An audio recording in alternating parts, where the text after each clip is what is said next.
Beast of Reincarnation is a game that is a bit unfairly hated. It isn't quite on the same level as unfair that the hate Days Gone received at launch was. Where Days Gone is a rough gem that is absolutely worth riding out to the end, Beast of Reincarnation is like rye bread. It's solid enough, and when it's presented as part of a bigger meal, it's worth grabbing. What I mean here is Beast of Reincarnation is fine despite the parts of it that need improvement. The internet is a place where one person or a group of people spews a super negative opinion on something, and then before you know it, it spreads like wildfire. A day or a week later, all you see on social media is how bad that thing is, but no one offers anything new to the argument after that. It's just a chain reaction of the same 2 to 4 negative points about a game. Everyone seemingly dogpiling onto something just to get views and clicks. That isn't to say some of these claims aren't without warrant. I'll speak a bit about them in time, but I spent 4 hours with Beast of Reincarnation, and I want to talk about why I think it's worth at least trying. I mean, this is the first time I've seen Game Freak make anything other than a Pokemon game in years. According to Wikipedia, they at least contributed to a few other games since they took on making Pokemon in 1996. Though this is the first of any of those other games I've tried. I love seeing devs get to try something new, and I do my best to support those new adventures. So whilst I still can forgive and let a few things slide, it is important to point out those flaws in the hope that the studio learns and going forward makes a better product down the line. All of that is a long-winded way for me to lead into talking about what I liked and didn't like about the game, as well as if I even feel compelled to play it past the 4 hours I spent with it. I agree that the statement that the music in this game needs to be more varied is accurate. So far in every area I've gone into, the music has been the same song that stretches on and on as I roam the area. It's a very odd choice. It makes the areas feel samey, even if they are visually different. It's kind of tiring too.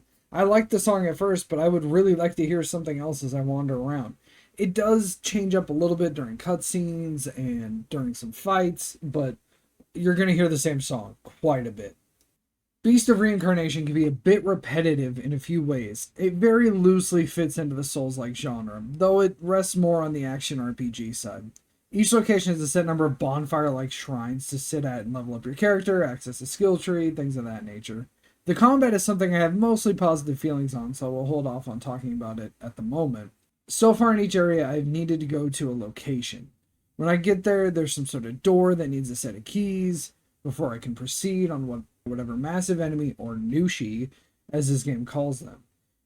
It's a bit tedious, and I hope if I continue the game, it varies a bit more. At least the keys usually aren't that far away from the location, but it's very rinse and repeat in each area so far. The pacing of the dialogue in Beast of Reincarnation is very odd. There are these long pauses in between many of the spoken lines that I think hinders the overall flow of the game at times. I think English was probably the worst of the choices between Japanese and English to go with. The game probably flows way better in Japanese, and the flaws might be less noticeable, but several of the characters speak in this off-putting way where it felt like they kind of struggled to give the character identity. The main trio all sound a bit too detached at times. It makes sense for the protagonist Emma to have some sort of monotone or confused tone most of the time, as she is supposed to be this like direct individual who doesn't understand human emotion, and during the course of the game she learns more and more of how to speak and be like an average human. But it just makes it really difficult to care about most of the other characters when they all sound like that. It's very odd. Even the robot characters do these annoying long pauses in between lines or seem hellbent on dragging out the conversation. And speaking of dragging things out, why the fuck does it take Emma like 50 seconds of standing in front of a door, button, or lever before she decides to actually use it? I press the interact button and she just stands there for an eternity before engaging with it at all. It's very weird, something I couldn't help but notice with how frequently it happens. Beast of Reincarnation does its combat pretty well. It's accessible, and I'm sure on harder difficulties it could be challenging, but for the most part you can just rinse through enemies. There was the occasional one that just weirdly seemed to deflect absolutely everything I threw at it and not take nearly enough damage. But when that does happen, the game has an incredibly forgiving parry system that lets you build up to breaking the onslaught, similarly to how Sekiro sort of does it. I like the integration of Ku into combat. That's Emma's companion, and general big fluffy boy. I love him. He does auto attacks, but you as the player can pull up this menu with like the Y button if you're on Xbox like I was, and can make him do these bigger attacks that have a chance to stun and do passive damage like burn on an enemy. They can be incredibly useful to add some fun to the combat. I actually also didn't notice for a long time that a little X icon would come up in between slashes that lets you do different moves that you unlock on the skill tree. I just did not register that, and they're very visually impressive, and they do quite a bit of damage, and it's very good at breaking up the monotony of just spamming RB. You can also buff and enhance most of your equipment, but so far this has done very little to vary things for me. I can get through fights by just mashing the same attacks. I actually forgot the combos most of the time anyway, but using them at least visually does some cool stuff on screen. It is very satisfying to hit the more devastating moves on enemies. Emma's hair is its own mechanic in the game. Her hair, much like Bayonetta's, can be used as a weapon in combos that you can unlock on the skill tree. It's also incredibly useful as a movement mechanic. It allows the player to use it as a double jump between platforms. It can also grow out like a bridge to let Emma cross these like chasms. It can even be used as a makeshift grappling hook to get up to high places. Of course, this mechanic does allow for some unfortunate glitches, like the one I'm showing here on screen. I was trying to reach the top of the high wall, and for whatever reason, Emma somehow clipped through the vines on the wall and made it behind them. What I failed to notice after about a minute of trying to get out of my impromptu cage was that the game had autosaved. So when I quit out and tried to reload back in, I spawned in still behind the wall. At first I was devastated in a way. I thought I had just lost the past hour and a half of progress, which probably would have kept me from continuing the game whatsoever. Thankfully, through my own shenanigans and persistence, I was able to get out and continue. So far, that is the only time I've been stuck like that, but I have been able to reach some pretty high up, unintended places, and even get behind a few walls for a bit. That's how I like to have fun in games. It's also why most games take me like an extra hour or two to beat. There's also some bigger implications with Emma's hair in terms of story. With Ku and Emma at one point mixing their tail and hair together, like they literally touch the tips of their hair and tail together, and they share memories. I also like that every time Emma kills an enemy, her blight, which is shown on her hair, grows, and it adds like a little flower to it. I like the idea of absorbing an enemy and somehow they become a part of you. I think that's a very cool story element. It tries to do a lot, but I think it might be doing too much. Like the research for plants and food and upgrades, so far it hasn't really felt necessary to do. Like, it's cool that we now have potatoes, but the buffs don't really seem to be that important. As long as I time blocks and dodges, I'm usually fine. I do like that there are some relationship building mechanics, like apparently Ku and Emma work together more efficiently the better their bond is, but that doesn't really seem to matter too much because the second I saw Ku, I wanted to pet the dumb-faced cute little fuck. Like, come on, look at this guy. I could just sit here and pet him for like 10 minutes before every mission. But anyway, the extra bits remind me of how I felt with all the farming and planting in the Star Wars Jedi games. I didn't care about collecting them at all, and I don't really care about it here.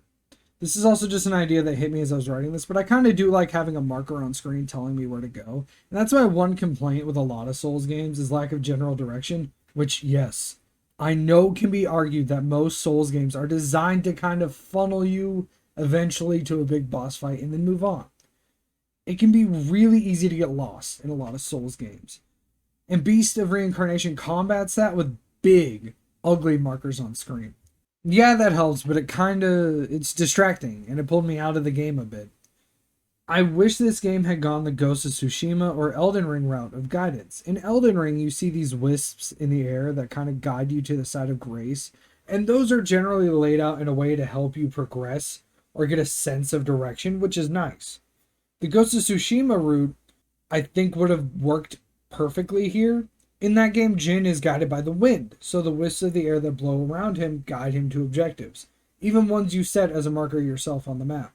I think Beast of Reincarnation could have benefited from just having something like that, as opposed to the weird blue digital dust flowing in the air, along with the marker that's plastered on screen. Just to give the game a little extra to its aesthetic and keep the UI cleaner by avoiding big clunky markers with a countdown of feet until the player reaches it. That might just be a personal preference though. Game Freak has already stated that they're working to address some quality of life changes and pacing improvements for the game. Whether or not that makes the game more likable or when those changes happen are still yet to be seen at the time I record this. After a little over 4 hours of playing, I'm not really sure where I stand with Beast of Reincarnation. I am interested enough to play a bit more before I decide whether I'm going to set it down or not. I may just not stream it or make any more content with it. The concept of running around as a samurai like protagonist with a badass dog fighting massive monsters is intriguing, but I'm currently not sure if this game is the one to do it in. I still maintain that the hate for it is a bit extreme. It isn't a terrible game at all, and I'm not here to say you have to like it. I have no domain over your life. You're a human. Decide your own things. All I want to do is encourage more people to actually try something, instead of just going along with whatever random bullshit they see on the internet. I want to have an actual discussion about it down below. Please let me know if you tried Beast of Reincarnation. Are you enjoying it? Do you have mixed feelings on it like I do? Do you think I was cruel to rye bread in my opening paragraph? Tell me about it. Thank you so much for watching, and be good people. Hey, it's Editing Cass here. I just wanted to throw in a little extra thing here, because I've actually finished Beast of Reincarnation. I rolled credits, and I think it's not a 6 out of 10 game. I think it's actually around between a 7 and a 7.5. It's not as good as a 7.5 game typically is. I put it at a 7.2. I think the latter half of the game really, really carries what came before and improves upon it. It's not quite as repetitive. Yes, you're still doing the same combat, but you've unlocked so much at this point that there's tons of combos going on screen. There aren't very many new enemy types. They do reuse a couple bosses towards the end of the game, but the last like hour and a half of just like back to back, you do some boss fights, you clean out the area. Those were really good, and especially the final boss. I have played a lot of Souls games, and I've played a lot of games in general, and I typically don't feel the same thing other people do when they like beat a boss. I don't feel rewarded. Most of the time I feel fucking irritated and annoyed by the end of it, that I don't care that I beat the fucking boss. You know what I mean? Like it doesn't trigger that dopamine in my brain as, oh my god, I'm so glad I overcame this. I'm just so glad it's done and I never fucking have to do it again. But in Beast of Reincarnation, fighting the Beast of Reincarnation at the end, it is such an onslaught and a long fight that I actually did feel that. I felt like I accomplished something, and it felt great and satisfactory to beat the Beast of Reincarnation. Especially, like, this isn't really spoilers, but in the middle of the fight, like, all of your powers get taken away, and there's a moment where you're just getting this brutal onslaught from him, and you're doing your best to defend everything, and you're like, oh my fucking god, can I get a break? When is this going to shift back in my favor? Is it going to shift back in my favor? There was a moment where I thought the end of the game was just going to be super bleak, but working back from that felt great, and I think people were really, really unfair to this game, and should see it through to the end. I spent 16 hours with this game, and I still think it's pretty good. It's not the best thing ever. It's not going to win Game of the Year, but more people should talk about it and give it a fair chance, Just a little extra I wanted to add at the end of the video. Thank you again so much for watching.